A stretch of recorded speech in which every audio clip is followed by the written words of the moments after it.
ನಮಸ್ತೆ ಫ್ರೆಂಡ್ಸ್, ರಾಜ್ ಜಾಬ್ಸ್ಗೆ ಸ್ವಾಗತ. ಫ್ರೆಂಡ್ಸ್, 5,000ಕ್ಕೂ ಅಧಿಕ ಉದ್ಯೋಗಗಳಿಗೆ ನೇಮಕಾತಿ ನಡೀತಾ ಇದೆ ನೋಡಿ.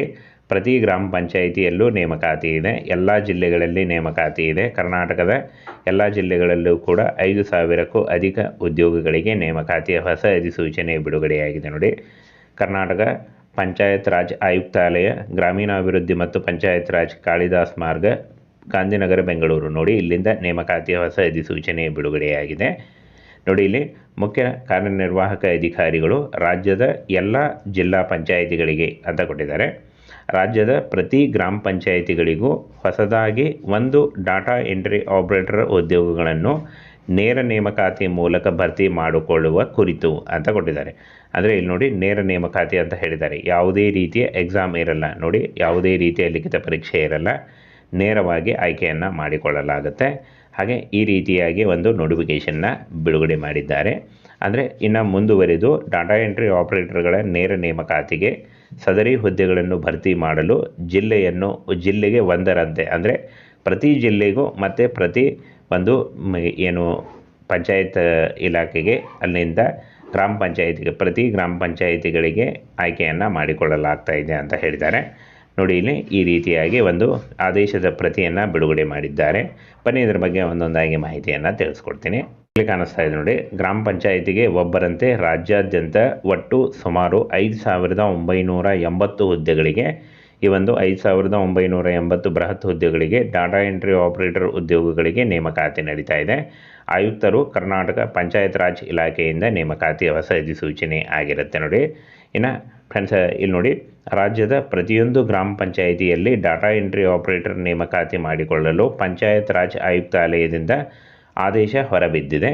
ಕಳೆದ ಅಕ್ಟೋಬರ್ 21ರಂದು ಕರ್ನಾಟಕ ಪಂಚಾಯತ್ ರಾಜ್ ಆಯುಕ್ತಾಲಯವು ಈ ಅಧಿಕೃತ ಆದೇಶವನ್ನು ಹೊರಡಿಸಲಾಗಿದೆ ಅಂತ ಹೇಳಿದ್ದಾರೆ.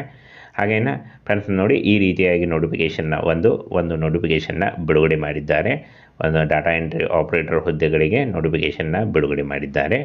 ಇನ್ನು ಸದರಿ ಆದೇಶದ ಅನ್ವಯ ಡಾಟಾ ಎಂಟ್ರಿ ಆಪರೇಟರ್ಗಳಿಗೆ ನೇಮಕಾತಿ ಮಾಡಿಕೊಳ್ಳಲು ಆಯಾ ಜಿಲ್ಲೆಯನ್ನು ಒಂದು ಜ್ಯೇಷ್ಠತಾ ಘಟಕ ಎಂದು ಪರಿಗಣಿಸಿ ಜಿಲ್ಲಾ ಮಟ್ಟದಲ್ಲಿ ಜಿಲ್ಲಾ ಪಂಚಾಯತ್ ಮುಖ್ಯ ಕಾರ್ಯನಿರ್ವಾಹಕ ಅಧಿಕಾರಿಗಳು, ಅಂದರೆ ಚೀಫ್ ಎಕ್ಸಿಕ್ಯೂಟಿವ್ ಆಫೀಸರ್, ಜಿಲ್ಲಾ ಪಂಚಾಯತ್ ಅಧ್ಯಕ್ಷತೆಯ ಸಮಿತಿಯಲ್ಲಿ ಅಭ್ಯರ್ಥಿಗಳನ್ನು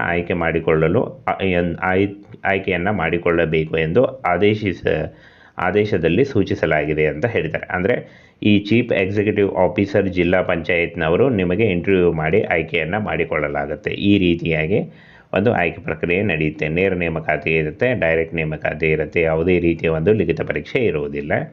ಇನ್ನು ಮಾಸಿಕ ವೇತನವನ್ನು ನೋಡೋದಾದರೆ 16,000ದಿಂದ ಸ್ಟಾರ್ಟ್ ಆಗುತ್ತೆ ಅಂತ ಹೇಳಿದ್ದಾರೆ ನೋಡಿ. ಇಲ್ಲಿ 16,738 ರೂಪಾಯಿಯಿಂದ ಶುರುವಾಗುತ್ತೆ ಅಂತ ಹೇಳಿದ್ದಾರೆ. ಇದು 30,000ವರೆಗೂ ಕೂಡ ಹೋಗುತ್ತೆ, ಜಾಸ್ತಿ ಆಗುತ್ತೆ. ಹಾಗೇನು ಫ್ರೆಂಡ್ಸ್, ಇಲ್ಲಿ ನೋಡಿ, ಆಯ್ಕೆಯಾದ ಅಭ್ಯರ್ಥಿಗಳಿಗೆ ಸದರಿ ವೇತನವನ್ನು ಬಾಪೂಜಿ ಸೇವಾ ಕೇಂದ್ರದಲ್ಲಿ ಸಂಗ್ರಹವಾಗುವ ಹಣದಿಂದ ಪಾವತಿ ಮಾಡಬೇಕು ಎಂದು ಪಂಚಾಯತ್ ರಾಜ್ ಆಯುಕ್ತಾಲಯ ಆಯುಕ್ತರು ಸೂಚನೆ ನೀಡಿದ್ದಾರೆ ಅಂತ ಹೇಳಿದ್ದಾರೆ. ಹಾಗೆ ಇನ್ನು ವಿದ್ಯಾರ್ಹತೆ ಏನಿರಬೇಕು ಅಂತ ನೋಡೋದಾದರೆ, ಈ ಒಂದು ಹುದ್ದೆಗಳಿಗೆ ಅರ್ಜಿ ಸಲ್ಲಿಸುವಂಥ ಅಭ್ಯರ್ಥಿಗಳಿಗೆ PUC ಮತ್ತು ತತ್ಸಮಾನ ಅಂದರೆ ಡಿಗ್ರಿ ಆಗಿರಬೇಕು ಅಂತ ಹೇಳಿದ್ದಾರೆ.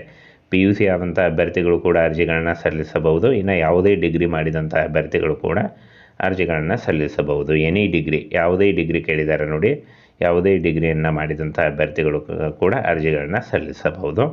ಇನ್ನು ಒಂದು ಕ್ರೈಟೇರಿಯಾ ಇದೆ ನೋಡಿ, ಇದಕ್ಕೆ ಕನಿಷ್ಠ 3 ತಿಂಗಳ ಕಂಪ್ಯೂಟರ್ ತರಬೇತಿ ಬೇಕು ಅಂತ ಹೇಳಿದ್ದಾರೆ.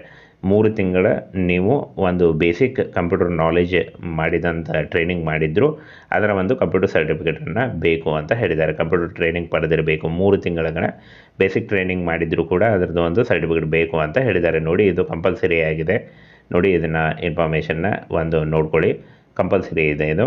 ಹಾಗೇನು ವಯೋಮಿತಿಯನ್ನು ನೋಡೋದಾದರೆ ಫ್ರೆಂಡ್ಸ್, 18ರಿಂದ 30 ವರ್ಷದ ಒಳಗಿನವರು ಅರ್ಜಿಗಳನ್ನು ಸಲ್ಲಿಸಬಹುದು ಅಂತ ಹೇಳಿದ್ದಾರೆ ನೋಡಿ. ಕನಿಷ್ಠ 18ರಿಂದ 30 ವರ್ಷದ ಒಳಗಿನವರು ಅರ್ಜಿಗಳನ್ನು ಸಲ್ಲಿಸಬಹುದು. ಇನ್ನು ಆಯ್ಕೆ ಪ್ರಕ್ರಿಯೆ CEO ನೋಡಿ, ಪಂಚಾಯತ್ ಮುಖ್ಯ ಕಾರ್ಯನಿರ್ವಾಹಕ ಅಧ್ಯಕ್ಷರ ಒಂದು ಅಡಿಯಲ್ಲಿ ನಿಮಗೆ ಆಯ್ಕೆಯನ್ನು ಮಾಡಿಕೊಳ್ಳಲಾಗುತ್ತೆ. ಹಾಗೂ ವಿದ್ಯಾರ್ಹತೆಯಲ್ಲಿ ಅಭ್ಯರ್ಥಿಗಳು ಗಳಿಸಿದ ಅಂಕದ ಆಧಾರದ ಮೇಲೆ ಕೂಡ ಆಯ್ಕೆಯನ್ನು ನಡೆಯುತ್ತೆ ಅಂತ ಹೇಳಿದ್ದಾರೆ. ವಿದ್ಯಾರ್ಹತೆಯಲ್ಲಿ ಗಳಿಸಿದ ಅಂಕೆಗಳು ಮತ್ತು ನಿಮಗೆ CEO ಇಂಟರ್ವ್ಯೂ ತಗೋತಾರೆ ಅಂತ ಹೇಳಿದ್ದಾರೆ ನೋಡಿ. ಎರಡೂ ಪ್ರಕಾರವಾಗಿ ಆಯ್ಕೆಯನ್ನು ಮಾಡಿಕೊಳ್ಳಲಾಗುತ್ತೆ. ಇನ್ನು ಡಾಟಾ ಎಂಟ್ರಿ ಆಪರೇಟರ್ಗಳು ಹುದ್ದೆಗಳಿಗೆ ನೇಮಕಾತಿಯ ಸಂಬಂಧಿಸಿದಂತೆ ಗ್ರಾಮ ಪಂಚಾಯಿತಿ, ಜಿಲ್ಲಾ ಪಂಚಾಯಿತಿಯ ಮುಖ್ಯ ಕಾರ್ಯನಿರ್ವಾಹಕ ಅಧಿಕಾರಿಗಳ ಅಧ್ಯಕ್ಷತೆಯಲ್ಲಿ ನೇಮಕಾತಿಯನ್ನು ಮಾಡಿಕೊಳ್ಳಲಾಗುತ್ತೆ.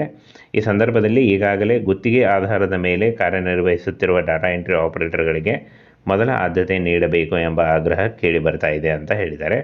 ಫ್ರೆಂಡ್ಸ್, ಸದರಿ ಹುದ್ದೆಗಳ ನೇಮಕಾತಿಯ ಕುರಿತು ಇಷ್ಟರಲ್ಲೇ ಪಂಚಾಯತ್ ರಾಜ್ ಆಯುಕ್ತಾಲಯದಿಂದ ಅಧಿಕೃತ ಅಧಿಸೂಚನೆ ಬಿಡುಗಡೆಯಾಗಲಿದ್ದು, ಈ ಕುರಿತು ಸಂಪೂರ್ಣ ಮಾಹಿತಿಯನ್ನು ನಿಮಗೆ ತಿಳಿಸ್ತೇವೆ ಅಂತ ಹೇಳಿದ್ದಾರೆ.